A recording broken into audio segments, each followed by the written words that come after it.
Hello, my name's Colin Crithers, and I'm a student reporter and broadcaster at the University of Iowa. As a journalist, my job is to tell stories, while also balancing everything else going on in my life as a student. But no one tells our stories. So, my goal is to tell the stories of the student journalists, broadcasters, and storytellers all across the country. Let's walk the student beat. Welcome in. Today we are walking the student beat with Ben Holler of Indiana. Ben, I am very excited for this, but first, per usual, if you don't mind just introducing yourself and some of the journalistic outlets you've worked with. Yeah, I'm very excited about this project, Colin. This is one that I think is very cool getting the stories out there, and very happy to be on. So I'm going to be, now this is summer, so I'm going to be a senior at Indiana University. A lot of my work and experiences come in the play-by-play realm. So currently, I am the co-sports director for our radio station our student radio station that broadcasts 9 different Indiana sports. And I have called games for all 9 of those sports since I have gotten to Indiana. I am currently this summer out on Cape Cod for the Cape Cod Baseball League as a play-by-play intern for the Falmouth Commodores. Um, I've been That's been going on for about 4 weeks now. We're about halfway through that season, and it's been very fun experience. I was a play-by-play broadcaster for our flagship station for our baseball team, filling in for the main broadcaster the last couple of seasons. So I've got to travel with the team and stay with the team for the first, 5 or 6 weeks of the year, for the baseball team, which has been a ton of fun. I've got experience on beats. I've done our student news station. I've done a football beat for them. I've covered basketball for one of our social media beats. Overall, just try to get as much experience as I can in different areas at Indiana. Absolutely. We're going to dive into all of those here soon. But first, I want to ask about your start, especially in broadcasting. What was it that pulled you in, and how did you get that start? Yeah, so this it wasn't something that I picked up extremely early. Just a little background. Colin and I know each other because our high schools were two of the in my opinion, better sports broadcast programs in the area, and two of the only broadcast programs in the area. Which is the first thing that I was just fortunate that my school had a program. So it was sophomore year of high school for me. I'd played sports all growing up, basketball and football since first or third grade. Going into my sophomore year of high school, I decided I was going to be done with football, and I was scared because I had nothing to like. I didn't know what I was going to do. Playing sports takes up so much time, especially at the high school level. Once you stop playing it, it's like, what are you going to do with all that free time? How are you going to stay busy?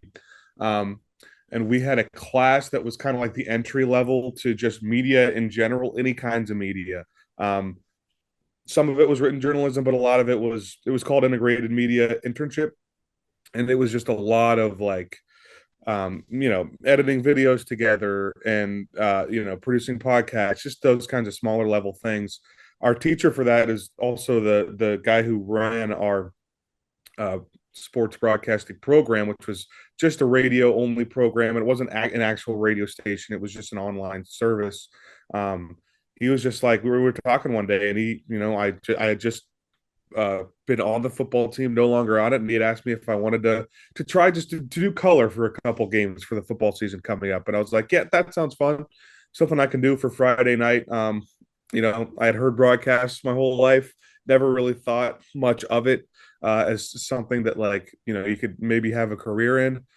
I did color for a couple games, and I had a ton of fun. I liked talking about football. I liked how just you have an audience. In high school, it's obviously not a very huge one, but still you feel like you're making an impact. And then once I had a couple games of color under my belt, I tried play by play later in that season, and that was when ooh, this is fun. I mean, this is you're getting some of that adrenaline that you got playing. You really feel like you're a part of the game. And yeah, a few games in, I fell in love with it. Um, Rest of that year, that was the year that COVID eventually hit, because that was my sophomore year of high school. So it was like the 1920 year. Um, I basketball, still play basketball. So I was on the JV team my sophomore year. I would play in the JV game, take a quick shower, and then go call the varsity game a decent amount of times that year, and I had a ton of fun with that. Basketball is probably my favorite sport, that or baseball. COVID ended up canceling baseball, but after that sophomore year, when I got a few games under my belt, my junior and senior year, I knew that's what I wanted to do, and kind of kicked into a leadership role, and had a ton of fun with it. But again, just so fortunate that my high school had a program. Yeah, good shot there with us meeting up a lot. You at Mason High School, me at Elder High School in the greater Cincinnati area. But obviously, you mentioned you fell in love with it there. But is that exactly what brought you to Indiana, or what geared you towards that school? It was funny. I always joke like it was always Indiana for me. Back before I even started the broadcasting, I wanted to go into like sports management was what I was thinking at the time. And Indiana also has a really good sports management program. So I remember like you start looking not seriously, but just uh like eighth grade, freshman year, high school of just like schools that could potentially be on your radar. And it never really ends up being those schools. So I had a bunch of random schools on the list. I don't even remember, but I still remember Indiana was at the top of my list since like freshman year before I wanted to go into broadcasting. And it just so happened that once I got into sports broadcasting and everything, Indiana also had a great program. So I loved everything about it. The distance was great for me. It's 2.5 hours from Cincinnati. So it's close where you can come back pretty much anytime you want. But I'm also not going to school with like 100 other people from my high school.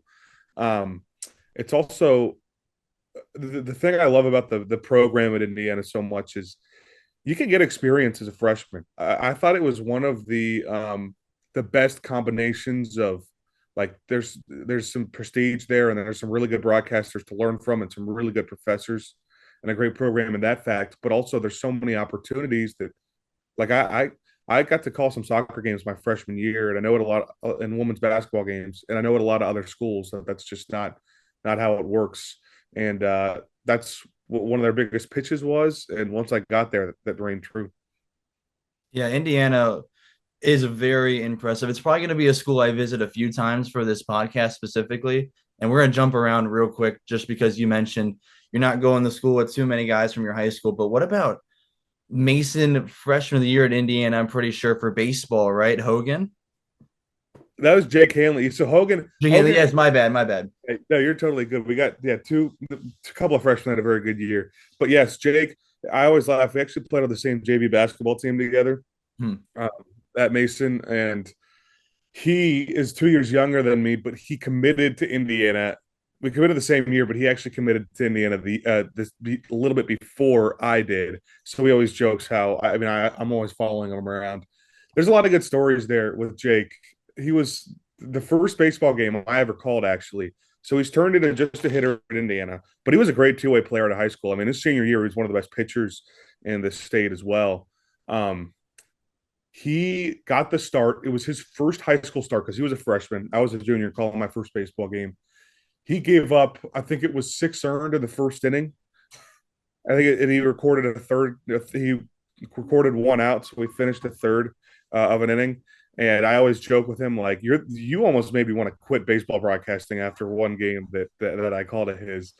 Obviously, it turns out he had an awesome career. At Mason was the Ohio Player of the Year his senior year. Um, yeah, I remember talking to the Indiana coach before he came in, just talking about the excitement that they had for him, and being someone that always was such a great defensive first baseman that was never going to be in the question, but there was a spot open up at first base this upcoming year, and they wanted someone who could just be sure-handed at first and a really solid first baseman, and that's what he was. And I don't know how much they expected offensively, and not because Jake hit over 400 in high school. It's just it's a really hard adjustment from high school to college, especially in the Big Ten. And he started the game on an 11 game hit streak in the first 11 games of his college career. And it was like, here we go again. Hey, they moved him up in the lineup and he got pitched tougher, but he still produced. Ended up being the Big Ten freshman of the year. So, I mean, I've been calling his games for what's been, see, I didn't do it as junior, senior in high school, but 3 total years now, because a couple years in high school and now one in college, and excited to do it in the future. But he's a great kid. I'm not surprised at all by what he's doing at Indiana. Yeah, talk about making an adjustment look really easy for him. It looked like he was natural at the plate when they came up to Iowa. I called game one of that series where I will mention Iowa did win on a full walk off, but he looked real natural at the plate the whole time. And honestly, let's stick with the baseball thing for a second. If you can tell, it's my favorite sport. I've got like 90 things up there I for would baseball. absolutely. But you mentioned traveling with the team, the Coliseum games, and that was for their flagship station, correct? Yeah, so it's a pretty cool opportunity. At Indiana, there are four schools on our flagship station. That's like different than our student radio, obviously. Hmm. Um, football, men's basketball, women's basketball, baseball. The same broadcaster for women's basketball is also baseball. So there's about a month and a half crossover in those seasons. So about that those 6 or 7 weeks while he's with women's basketball still, I get to fill in for him and call some baseball and travel with the team. And it just so happens that I mean, at Iowa, being a northern school in college baseball, the first few weeks are you get to make some pretty fun trips down south. So I've got to do some pretty fun trips, but overall, it's been a really fun experience. What's been your favorite trip so far? That's a good question. In terms of there's a couple. So UCLA was really fun a trip as a whole because we got a couple extra days for travel. So we went down Wednesday for a Friday, Saturday, Sunday series and stayed Sunday night. Didn't go back till Monday. So we got to do some pretty cool things, see some pretty fun things in UCLA. Didn't end up winning that series. Another cool one, just in terms of being a college baseball fan, is we played in the Frisco College Baseball Classic last season. So I got to go down to Frisco, and that's obviously one of the coolest regular season events for college baseball. We got to see some really good teams. Played Alabama, Dallas Baptist, and Arizona. In terms of games, we went down and swept Baylor last year, which that was a ton of fun. That was started to gain a lot of momentum. Um, this past season, we also had a pretty good weekend down in DeLand, Florida at Stetson. We went 3-1 in a round robin there. So there's been a lot of fun ones. Again, just lucky at the fact that it's so cold up north in the beginning of the season, so we have to go down south. So I'm definitely not complaining about that. That is a good advantage. I get some of the South schools gonna be like, oh, I get to stay there, but it's kind of nice to see both sides of it and be able to travel there, right? I mean, yeah, it is like, and it's funny too because it's not always rainbows and whatever, but like our second weekend of the year, it was still like it was like the fourth weekend in February or the third weekend of February or something like that. And we went down to Cary, North Carolina, which North Carolina in February still is pretty cold. So we played at the USA National Baseball Complex and just played like a round robin against some like it was like Fordham, Harvard, and Northwestern, like a non-conference game against Northwestern, I think. And I remember that was freezing. And it is still like there's some schools you go to where it is still pretty cold. I went to Penn State this past year as well. That was our first Big Ten series, which in the Big Ten, your first Big Ten series now comes the first weekend of March.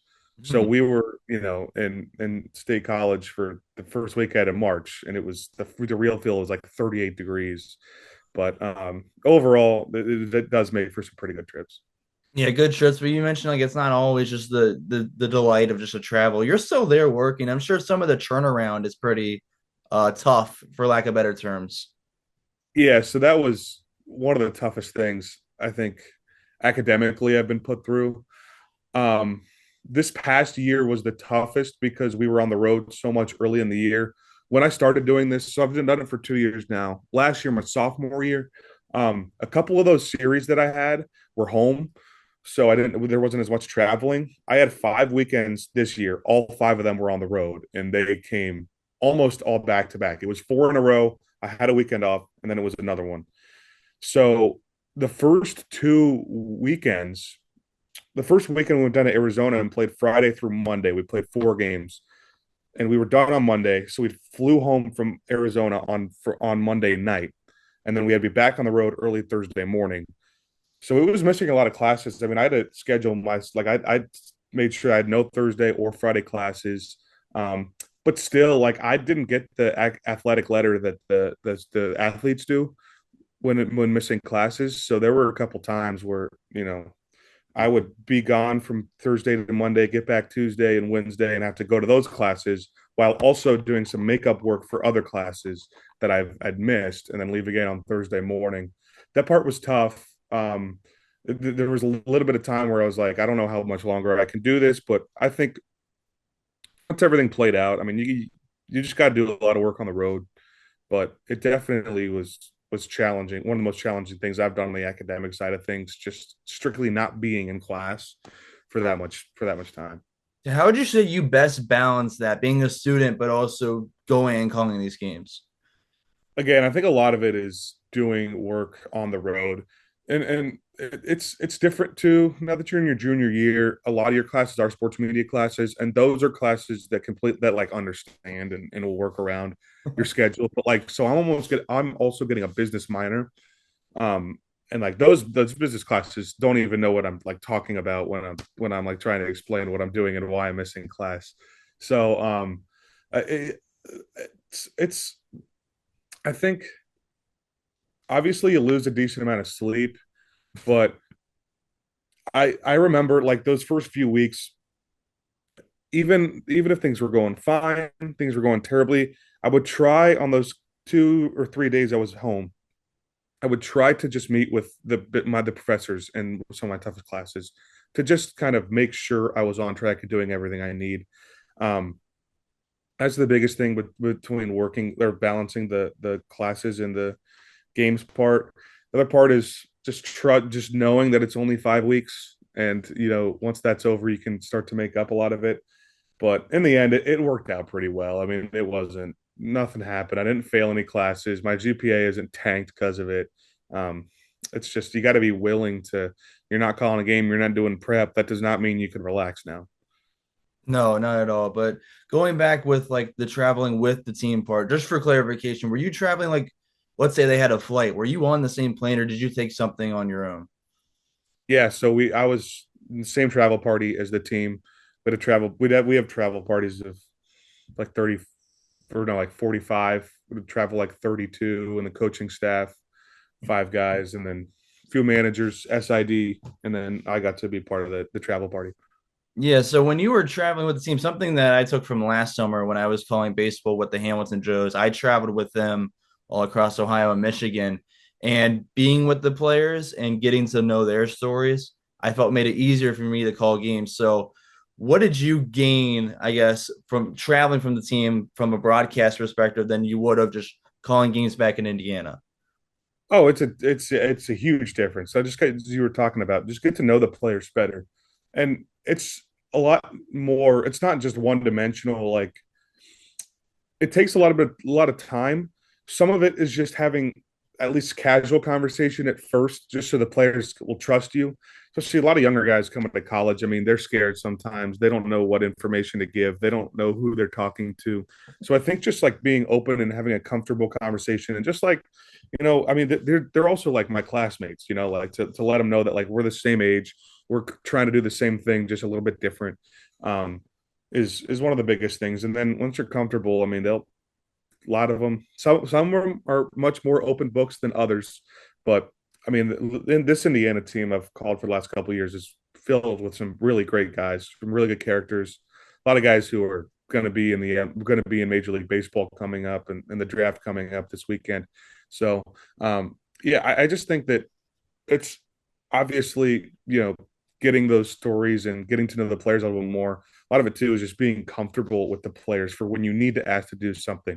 Knowing a player and having casual conversation with them a few times, and then having to do a pregame interview with them is so much easier, and they're so much more open than when you just haven't talked to anybody and you just have to grab them off the field the first time. So there's a lot of reasons. It's really nice, but I definitely think the player connection and impact and being around the players is one of the biggest. Absolutely. And you mentioned a bunch of MLB prospects. I'm assuming Corbin Dickerson's going to be one of them. I don't know if Taylor would go this year, right? He's got one more year left. So he'll go this year. So he's just Oh, draft eligible this year. He's someone I can not see coming back. He'll go late first round, early second round, hopefully late first round, even halfway to the first round. But anyway, yeah, he um is somebody that I probably pound for pound. I'm trying to think. Like I've called football at Indiana, basketball at Indiana now, and I'm not saying for opponents. Like I called a Caitlin Clark game a while ago, so that's just different. But in terms of like at Indiana, Devin Taylor's probably the most talented player I've broadcasted a game for in any sport. Um, it's just the he came in freshman year, and it was just like it's kind of like what I was talking about with Jake Hanley, where it was like, all right, he's got some production at the bottom of the lineup, but they just keep moving him up, and the way they pitch him, it doesn't matter. I remember a game at Cincinnati. It was a hometown game for him, um, late in the year, his freshman year, and he had like an awkward swing at this breaking ball that was like below the zone. And I don't know if you know how you see baseball stadiums set up, but you got the basketball arena, fifth third in the right corner. He had like an awkward swing on a low breaking ball, and he just crushed the ball off of the halfway up the fifth third arena. And I remember his quote after the game. He was talking about, hey, he was kind of mad at himself because he got fooled on that pitch. And I'm like, dude, that was like your longest home run of the year. Like, that's just the kind of raw talent that he has. And I mean, it's such a cliche to say this, but like he really is one of the guys. Like anytime you go to the batting cages before a game, um, like he's always the first one in there. And like that's the cool thing too about it is like a lot of times those guys are guys who were good, but we're trying to get better and need improvement. Like he's one of the top three players in the Big Ten and was still doing that last year. I was very fortunate to call his games and excited to see what he does in the future. He's a guy I don't think he'll take much time to get from the minor leagues to a major league level. That's becoming a trend more and more now is quicker routes to making it up to the majors. But yeah, he's one of the best players I've ever broadcasted for. Corbin Dickerson will probably go top 3 rounds, I think is the projection right now. There's been a lot of them. Yeah, no, they're gonna look really good. Devin Taylor is obviously, as you mentioned, one of the best players I've seen too. I played with him a little bit Oh at yeah. England. It was like fall ball, and I'm sure he would not remember it because it was at the time when he was getting recruited by Indiana. He was an infielder still, and when Yeah. they got him, they're like, "Hey, we want you on the team full ride, but you're gonna go need to play in the outfield. That's where we have space for you." So he just transitioned his sophomore year of high school. Yeah, no, I guess going into his junior year of high school, actually going into the outfield. But yeah, I mean, obviously you couldn't really tell if you didn't know him before his college years and everything. But you've seen some more talent up in the Cape Cod League as well, which is probably one of the best summer collegiate leagues in the country. So tell me how you got involved there and how that's all been playing out for you.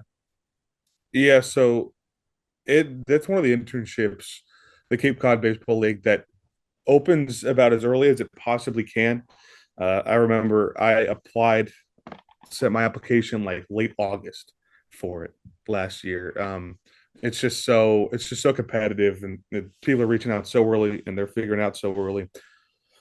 I had an interview with a few teams. I remember going in though. I had told myself that obviously this is never going to happen for the best broadcaster in the world because of how competitive it is.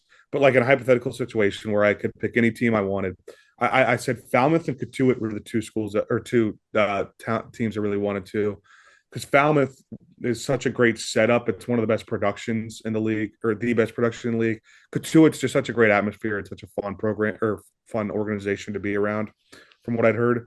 So we had a few meetings set up early September here and there, making a few rounds. And then I had a call Falmouth, and my first call, they offered me the job on the spot. And I was like, that's just not something I can turn down. I had told myself Falmouth is the one I wanted from the very beginning. And like I said, what makes Falmouth so special is it is we have a partnership with the community television station.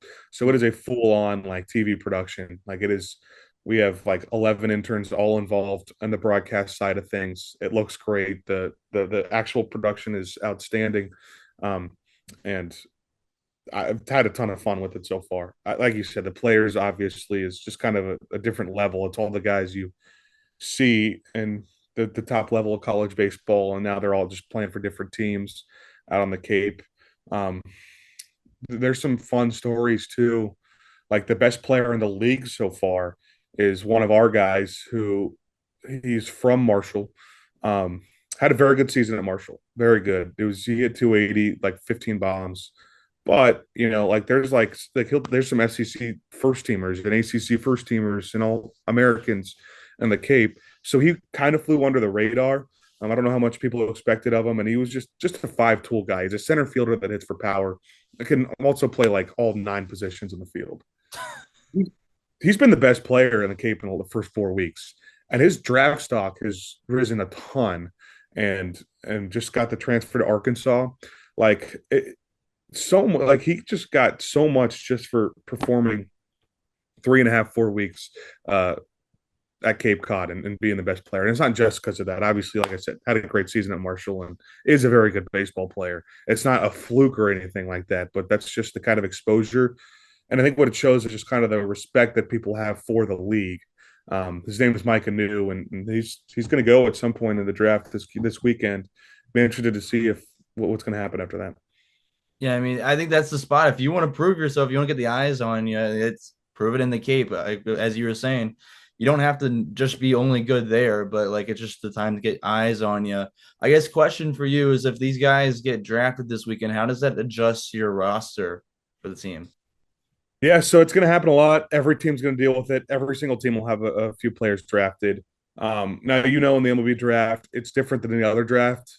A lot of times, like you don't have to declare anything. So you can get drafted and then say, nah, I'm going to go back to college, which that happens a decent amount already when you get to, I mean, it's 20 rounds. When you get to the second half of the draft, rounds 11 through 20, it happens a decent amount just because the signing bonuses are low and minor league contracts don't make much money. So it's going to happen even more this year in earlier rounds because of NIL. Mm-hmm. So, like, there are some SEC schools that are dishing out some serious money that if a guy goes in like the seventh round when he'd usually definitely go to the league of the past, I don't know what's going to happen now because the money might be higher back at an SEC school. So it's going to be interesting compared to years past because of that one reason. I think we'll lose slightly less guys than we did in the past, but yeah, the rosters, I mean, you're going to see a lot of guys called up from different areas, get some new guys because each team will lose a few players, and that's just the reality of it. I mean, that's no surprise to anyone. That's just this is how it works. Yeah, I was gonna ask, do they cycle in new players at all if they need to, or? Yeah, so they will. They'll replace those guys roster spots. And there's summer baseball with the Joes. I mean, it's a constant cycle from the very beginning of the season for different reasons. Pitch count limits, guys getting hurt, guys tweaking something slightly, and their college coach doesn't want them to make it any worse, so he calls them home. So it's no different than that. The finalized league roster, I think it was July 20th. So by the 20th, that just means whoever's on the team whoever's on the roster at that time, those are the only guys who can play in the playoffs. Just so you don't have guys coming back just for the playoffs. But that's just the reality of the beast. Sometimes makes the broadcaster's job a little bit tougher, but you do get to see a lot of really good players, even if it's just for a little bit. Oh, yeah, it is fun, or I guess interesting looking back at getting a new roster every single day, pretty much going, oh, it's a guy I don't know much about. Got to do my research real quick. But do you have any favorite moments from the broadcast this summer in the Cape Cod League? Yeah. So my favorite game, definitely, we had a game against Chatham earlier this year. We've been struggling a little bit, but offensively at least. But we ended up, it was like a seesaw back and forth game that found that we won 9-7. I also remember that was a fun game because Jake had a really good game as well. He plays for Chatham. Jake Hanley, we were talking about earlier. My partners did a surprise sideline hit where they took pictures of us in playing high school basketball together and put it together, and that was a ton of fun. So it was just that, and seeing Jake perform like that, like I've called him play well so much in high school and so much in college, and then on top of it was a really fun game. I mean, we went down 5-1, I think, at one point, and Micah New had a couple really big hits.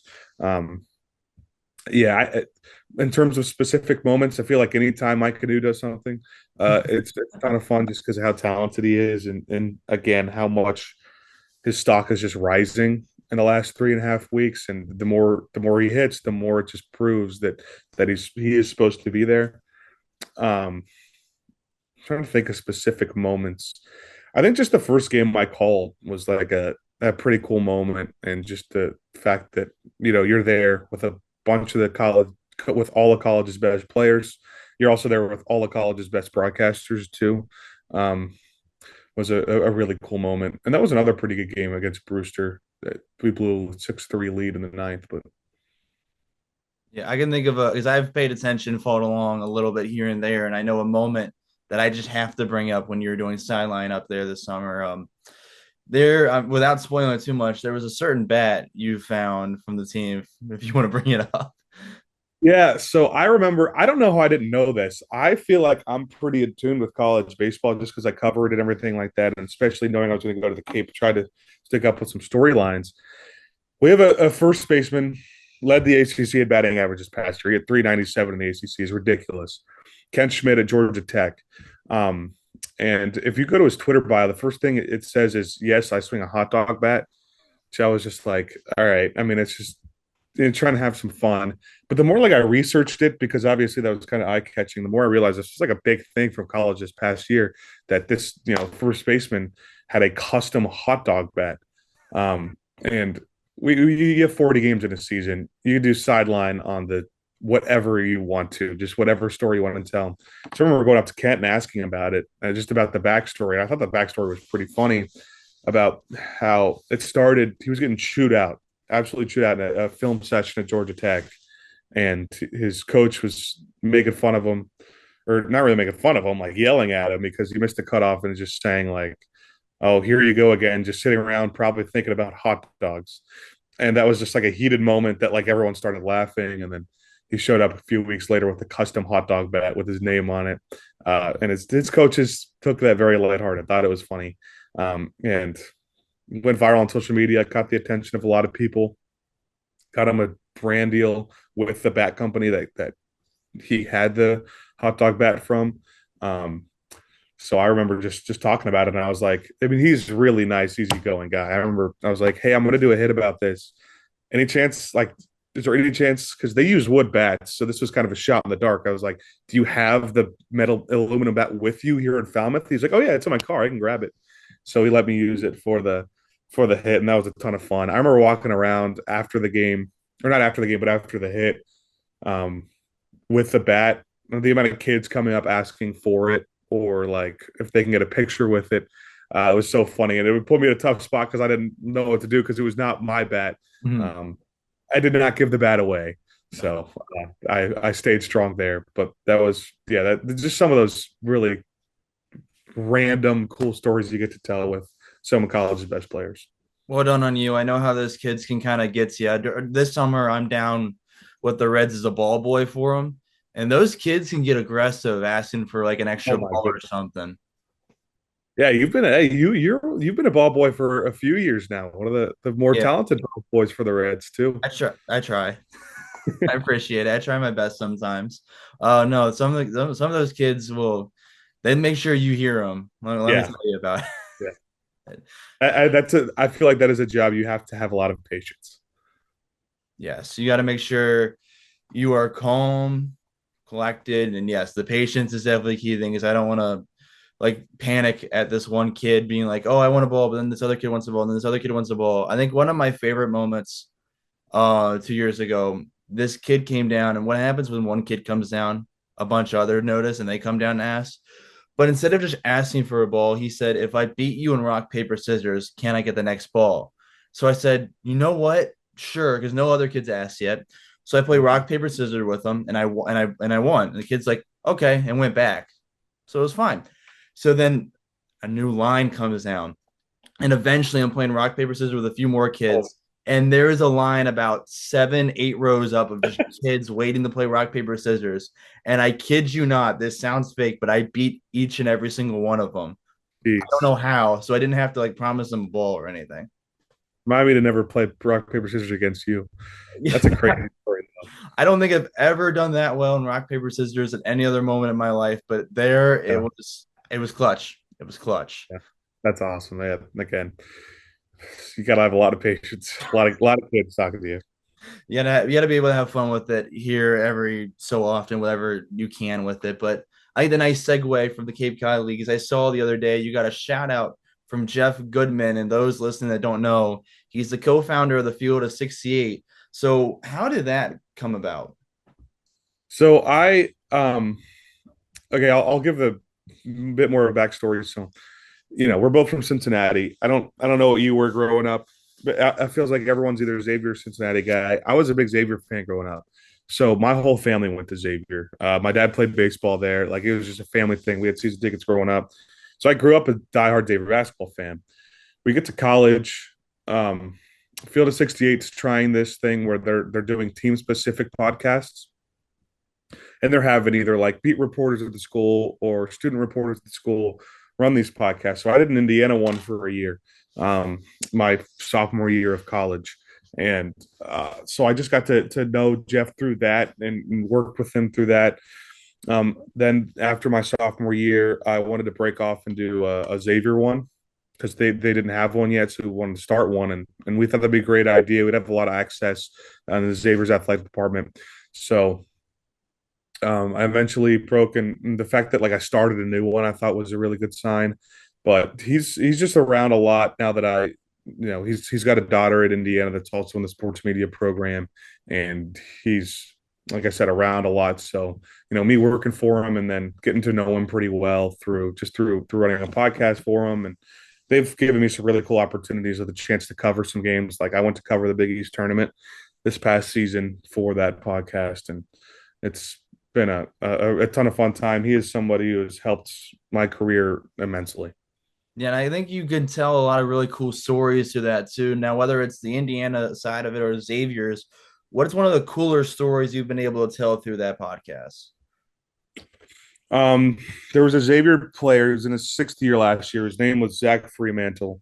He he had not. So this past year was his sixth year.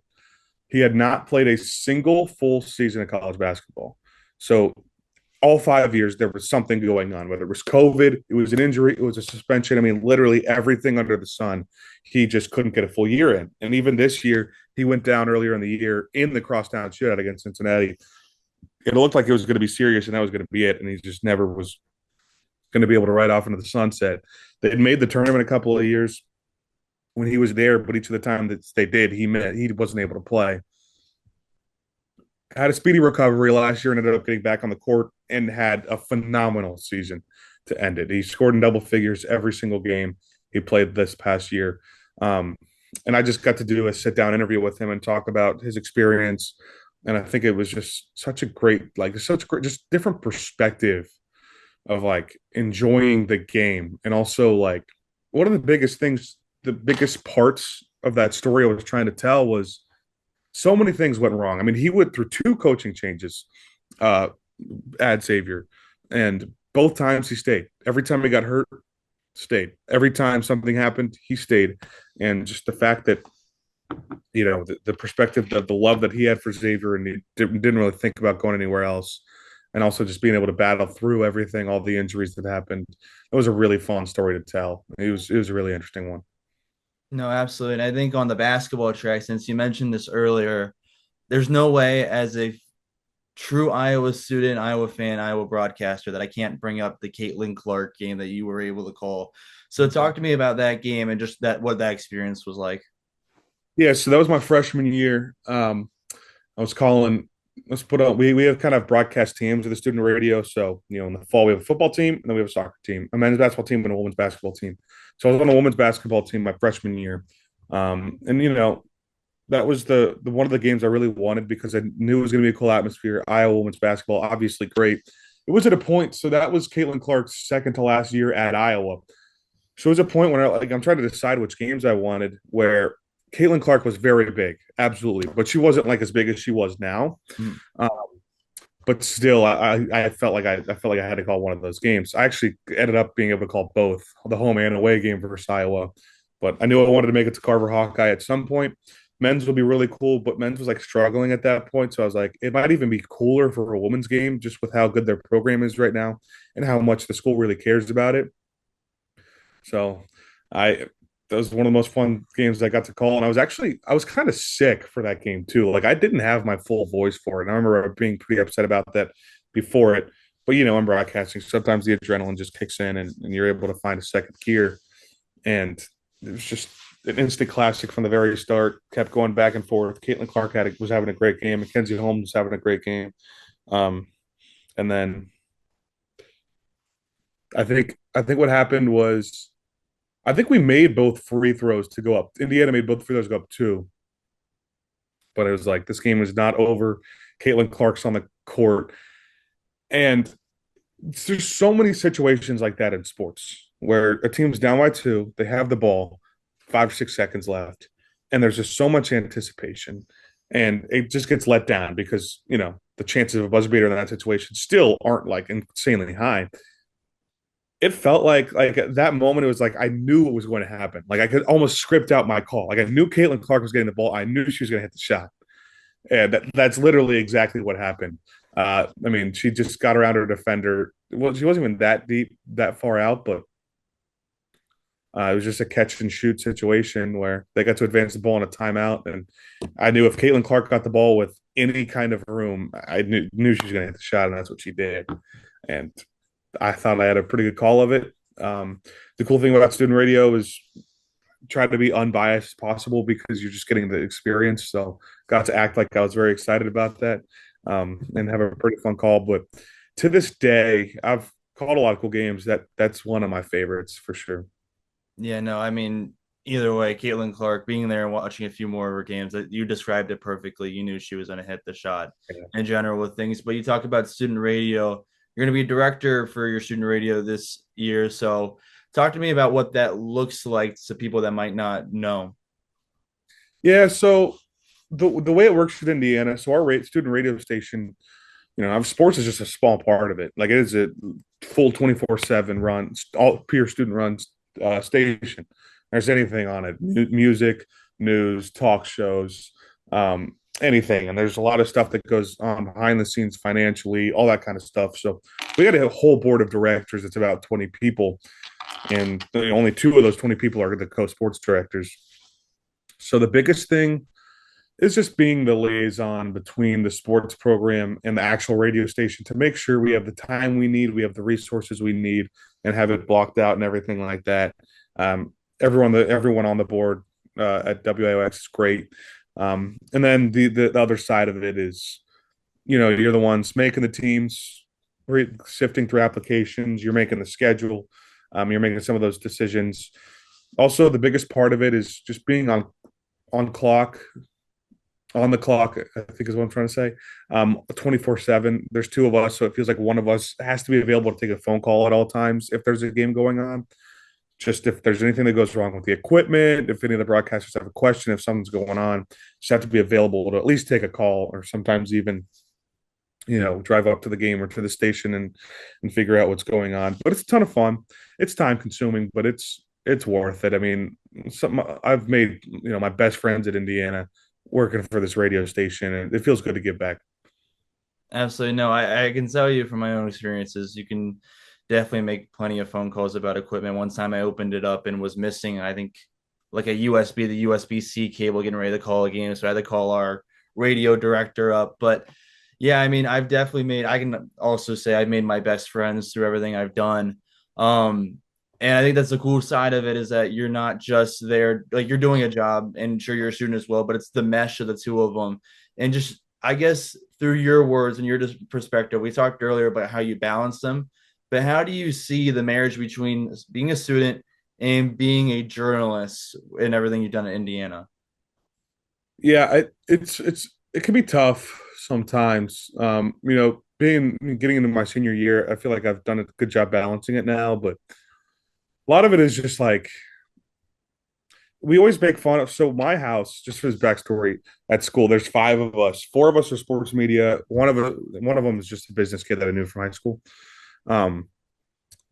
We always joke about how we have opposite schedules. He has very tough classes. Our business school is awesome. We have sports media classes, which aren't the most challenging or time consuming. but we are always working on the weekends. He can do whatever he wants on the weekends. So we always joke how we just never see each other because we have opposite schedules where we're always home during the week, not doing much, and he's always doing stuff on the weekend. So balancing that on the weekend is pretty tough. But I think just the biggest thing is you're always trying to like never say no. That's always the funniest thing when you're getting advice from a lot of people who have done sports media for a while. They always say two things. They say one of two things. Half of the people who give advice say never say no to an opportunity. The other half of the people say learn how to say no to an opportunity and focus on that work life balance. And it's not black and white. I mean, there's so much more that goes into that. Um, I think you got to pick and choose your battles. Sometimes you know that you're not going to be able to go to every party on Saturday night. But if there's one weekend you want to make sure you're free, that's the nice thing about being a student is sometimes there's more leniency if you want to have an off night or something like that. But it's a tough balance uh, in terms of the work life balance. The other part of being a student reporter, student broadcaster, whatever it may be, is sometimes you don't get. It hasn't been a problem in Indiana, but what I've seen is sometimes I just don't get as much respect as like some of the full time reporters, and that's just some of the stuff. Like you want your stuff to be seen, but the number one goal is to get better at what you're doing and leave college with all the experience. I think just remembering that that's what it's all about is just strictly you yourself being the best you can be in terms of the sports media field once you leave college, and everything else while you're in college is not as important.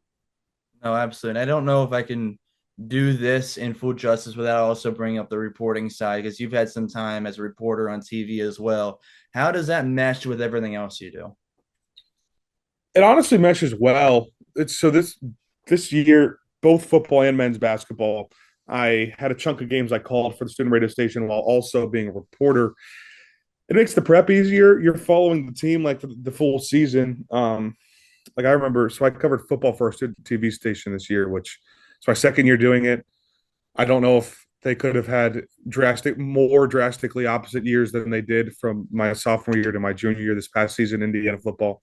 Um, but it's I'll never love reporting as much as I love broadcasting, but it's just so much fun to be in there talking to the players and the coaches after games and just fully get the full scoop of what's going on and everything like that.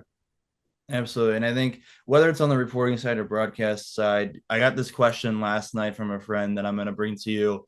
Is there a favorite call specifically? I know we mentioned like favorite moments, favorite games, but like maybe a line that you said in a broadcast that just sticks with you. It's a really good question.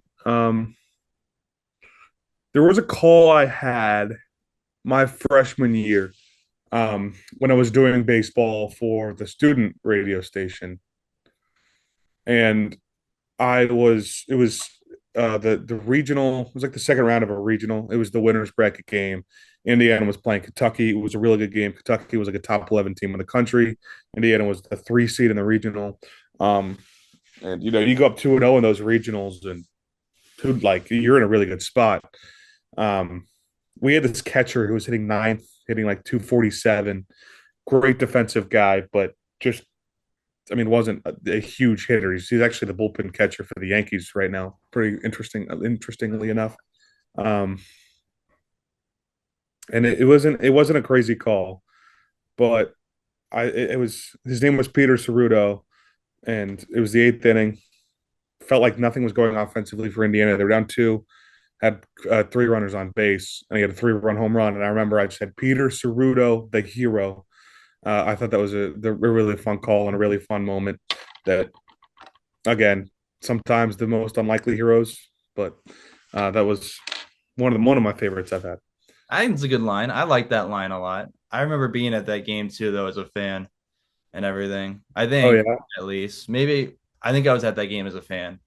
yeah, that was one where they didn't end up winning they ended up losing 2 straight to Kentucky after that, and Kentucky won the regional. But that was really like they had some ups and downs that year, and they were playing really good baseball. I mean, still a cool experience to be at the regional and everything. And they had a good season, just fell short right there. But I think something we've kind of danced around and mentioned in a few ways.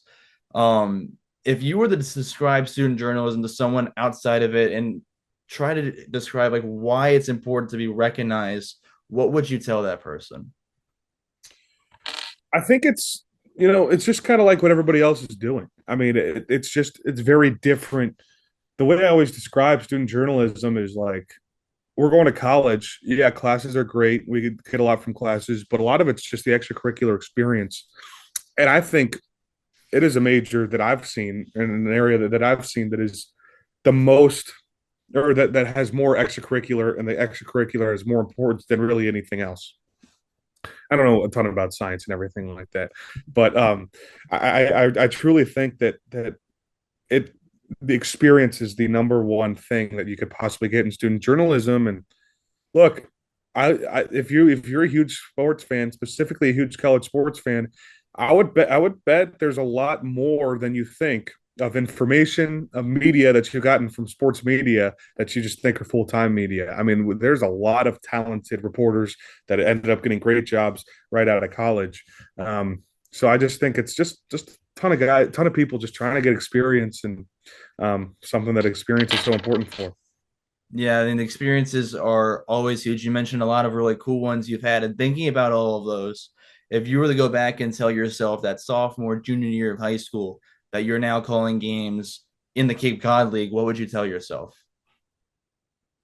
First I would tell myself, like, I didn't even know that was possible. Like, I don't know how you even start that path, which is just, again, so fortunate I got to learn things later in high school. I think the biggest thing was I really worried after, not playing football, decided not to play football, and then the next year deciding not to play basketball anymore. I've been really just felt like, am I just going to become, so lazy now and not do anything? Like, that was such a big part of me, that growing up was just playing sports 24/7. It was a huge part of my family.